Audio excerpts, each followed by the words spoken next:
Hola amigos de Rupestre, aquí tenemos el video completo de si los cómics son para niños. Ya les había comentado que por ello tenía un maestro que me hablaba mucho de que los cómics eran solo historias muy simples y tontas para niños. Pues eso no es cierto porque si así fuera, probablemente no hablaríamos aquí en Rupestre de cómics, ¿sí? Entonces, la respuesta es, hay cómics para todos los niveles y de diferentes matices. Aquí vamos a hablar muy rapidito, al menos de 6 cómics que no son para niños, para nada. Por supuesto, si tú estás hablando de esto, ¿sí? Que por supuesto este es un tesoro, ¿sí? Es un cómic mexicano, ¿sí? Que se parece a Mazinger Z y que salía alrededor de los años 80 en México. Estos sí son para niños. Las temáticas son muy sencillas, los villanos son muy definidos. Miren, Tritón, el villano. Esto es para niños, ¿no? En los años 80, ¿sí? Pero si empezamos a hablar de esto, la historia cambia completamente. Tenemos, por ejemplo, aquí a Maus, que es una historia del holocausto de la Segunda Guerra Mundial, que prácticamente es la historia que su abuelito le contó a este autor que sobrevivió a la Segunda Guerra y de alguna manera para hacerlo más digerible, la historia se cuenta a través de animalitos. ¿Sí? Cada animalito tiene una nacionalidad que yo no voy a explicarla ahorita y, y yo solo baste con decir que aprendí más de este cómic, del impacto que tuvo en la vida ordinaria de las personas la Segunda Guerra Mundial, que en todo lo que me dieron de lecciones escolares. Si ustedes lo pueden leer, léanlo porque es maravilloso. Y por supuesto también se disfruta mucho la ilustración, el trazo a tinta, brusco, blanco y negro. ¿Sí? Este es Maus. Pero por ejemplo, tenemos Torpedo, que son historias de un detective, ¿sí? Algo así como las películas de cine de detectives, pero esto es muy fuerte, ¿eh? Esto es para adultos, las historias son bastante incorrectas para hoy en día, pero este fue un cómic muy popular en Europa hace ya algunos años. Son historias fuertes y serias de detectives, bastante groseras y majaderas. Luego tenemos, por ejemplo, Murena, que es una maravilla. Murena, yo lo leí porque un maestro de historia lo recomendaba en la universidad.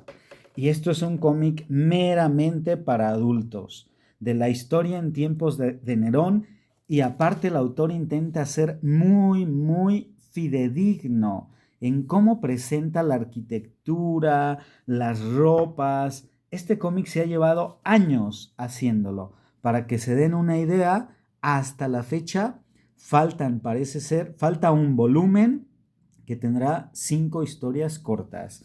Esta es Murena, que también les recomiendo mucho. Y bueno, ¿qué más tenemos por aquí? Miren, tenemos esto que a mí me encanta. Esto, esto casi yo pienso que hasta podría estar prohibido en esta. Este cómic es de un autor que se llama Joe Sacco, que realmente es periodista y él viaja a todas las zonas en conflicto, o hasta la fecha había viajado a todas las zonas en conflicto. Y básicamente, como luego el material que consigue es tan polémico y tan espinoso, porque se atreve a ir a lugares en donde la prensa común y corriente, que a veces está moldeada por los ganadores, no va, pues no lo dejan pasar la frontera y le quitan su material. Y encontró que con este material, que es un cómic, nadie le dice nada. Pero es un cómic muy fuerte y parece ser que hasta muy bien evidenciado.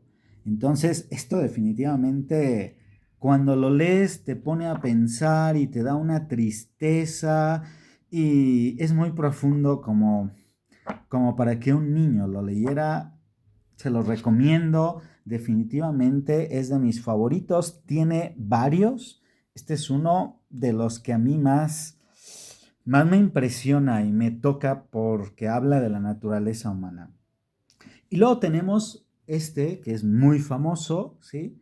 From Hell, que básicamente es la historia de Jack el Destripador. Pero no es solo la historia de Jack el Destripador.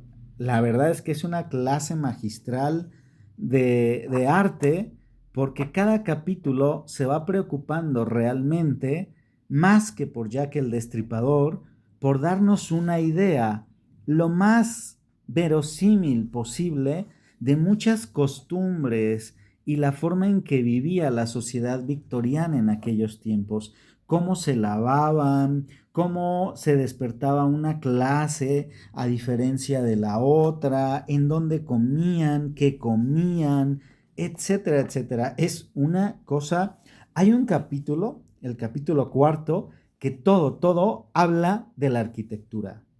No les voy a mentir, es un cómic pesadísimo, cuesta trabajo, sobre todo ese capítulo 4 a mí me costó mucho trabajo, pero vale la pena irlo leyendo poco a poco y despacito. Y ya si hablamos de México, bueno, miren, pues aquí les tengo Calimán, ¿sí? Calimán, que básicamente esto es un heredero de las revistas Pulp. En general, debemos de recordar que los cómics, a ver, por un lado teníamos los cómics que estaban en las tiras de periódicos y que ahí salían figuritas como el Pato Donald y cosas así, pero por otro lado estaban las revistas Pulp. Y las revistas Pulp, según las estadísticas de los años 30, un 30 y tantos por ciento las leían mujeres y un 60 y tantos un público masculino de entre 27 y 50 años de edad. Ese era el entretenimiento de la época, ¿sí? Cuando todavía la televisión y el cine no estaban en su apogeo. Entonces, pues de nuevo, ven, eran revistas diseñadas para un público relativamente adulto. Y yo creo que eso es Calimán. Y también lo es La Familia Burrón, ¿sí? Que era una revista muy popular de entretenimiento de los años 80, 70, por ahí, para adultos, porque yo dudo mucho que a un niño esto le entretuviera, ¿sí? Hay temas sobre el matrimonio, sobre la fidelidad, sobre los hijos que quieren o que no quieren trabajar. Yo dudo mucho que a un niño le resultara divertido esto, porque no lo entendería. Eran temas bastante complicados. Bueno, pues aquí acabamos el video. Pongan en los comentarios cada uno de estos cómics. La verdad es que se merecería un video corto, al menos por sí solo. Si a alguno de ustedes les interesa, pónganlo en los comentarios para hacer un video de ese cómic así solito o de ese autor, ¿sí? Ya para cerrar, por supuesto que no estamos hablando aquí de los cómics que hoy en día se conocen como mainstream, o sea, de Marvel, de DC, pero aún dentro de esos cómics de Superman y de Batman hay tintas medias. Hay historias, por supuesto, que pecan de ser demasiado sencillas, ¿sí? De Superman, y aún ahí dentro de ellas va habiendo degradaciones hasta llegar a cosas como esta, que este es un cómic de Superman, pero realmente en las páginas es la historia de una persona que tiene cáncer y que Superman es un pretexto para hablar de lo que él vive todos los días en su vida cotidiana, ¿sí? Entonces, pues es una historia bastante interesante y ya les digo, aún dentro de DC y de los cómics de Superman, Marvel, Wolverine, hay matices, hay matices. Claro que hay cómics muy sencillos que no se antoja a veces ni leerlos por lo demasiado sencillos que hay y hay excepciones si escarbamos dentro de ahí. Y ya no voy a hablar del término novela negra, perdón, novela gráfica, que calificaría para ello, y no voy a hablar de ello porque a veces ya las líneas entre cómic y novela gráfica son muy ya hoy en día muy difusas, ¿sí? Y y ya también a veces cualquier cosa se quiere poner la etiqueta de novela negra, perdón, de novela gráfica. Y por eso no voy a tocar ese término. Cerramos aquí. Hay cómics para todos, sobre todo aquellos que nos gusta leer y que nos gusta leer algo, conocer una historia con un lenguaje intermedio, ¿sí? Entre el cine y la literatura. Eso sería para mí el cómic. Es un lenguaje intermedio entre el cine y la literatura. Nos vemos en el próximo video.